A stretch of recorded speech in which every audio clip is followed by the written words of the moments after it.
Just going down the scale on one string. And I slid that back.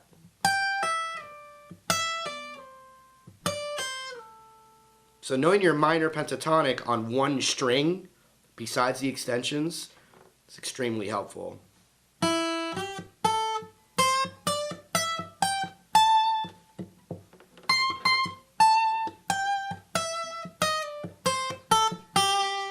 Because what you can do is if, you know, I mean, just like anything.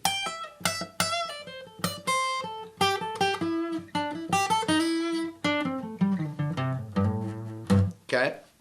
So that's kind of the thought process behind it. But then I was using little elements of the modes, like the minor scale, but still thinking of the minor pentatonic. So instead of the 8th fret on the high E, you also have the 7th fret on the high E. So you can even bend that up a half step.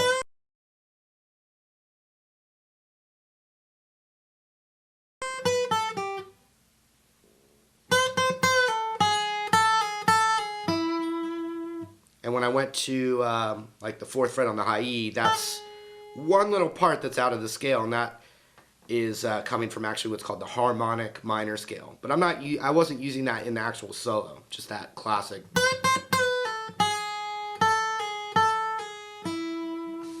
Okay. Now there was you know, lots of the climbing up and down. But then also, you know, something that I would recommend practicing all over your scales is this kind of thing, which I did in the solo. Great speed exercise for your alternate picking, and basically I was just going. You do it anywhere, any two notes.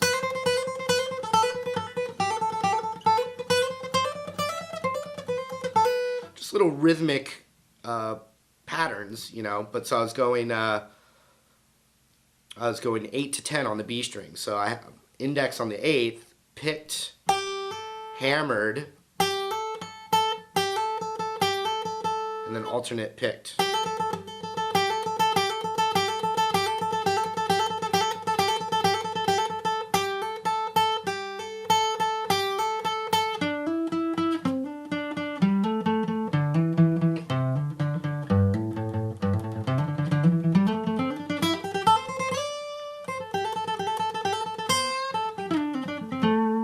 The other thing I did, and these are just like medium gauge strings on this acoustic, but on that B string, I was actually bending it a minor third. That's the root.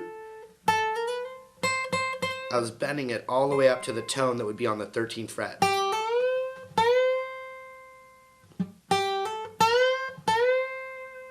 It's really more of an electric lick, but to get that strength, besides practicing a lot, is, you know, think of your 3 fingers like glued together. So you're using the strength of 3 fingers together to bend the note up, not one finger.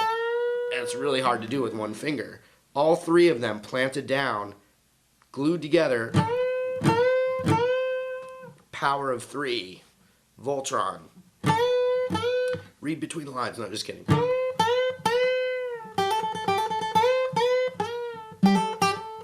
Alright, my finger's getting tired now. Okay. Now when I'm up in this zone where the root's on the A string there, I was doing a lot of stuff right here. So it'd be like 12, 14 on the D and 12, 14 on the G. You also have the blues note right here on the 13th fret of the D. 15 to 12 on the A.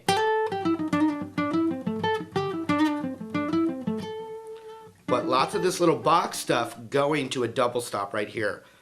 12th fret, 13th fret.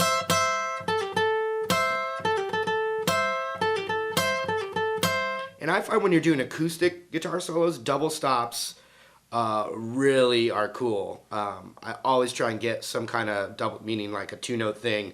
I always try and get some double stops in there, especially on acoustic. Actually, in general, you know, it's a great way to mix up single notes and double stops. And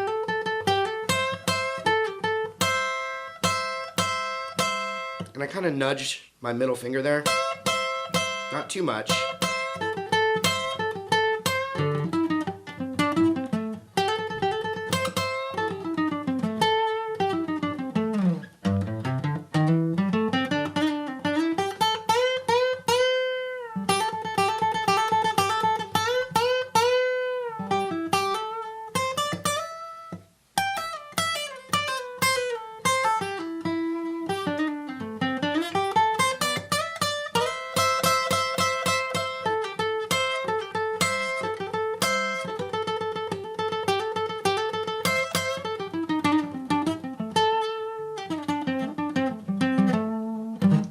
Then another thing that I threw in there double stop wise is this is a nice little thing that's always going to work in your minor kind of setting. That double stop, we're going to follow the index finger down a whole step. And then my ring finger is going to go to the 12th fret of the B. So even if you're just jamming blues,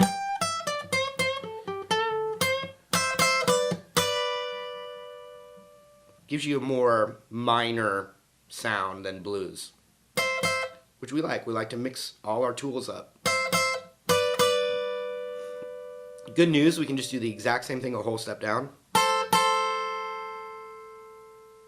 Now we're going to track our index finger down a half step, and middle finger is going to go right there. So we've only used 2 different finger shapes. First shape again.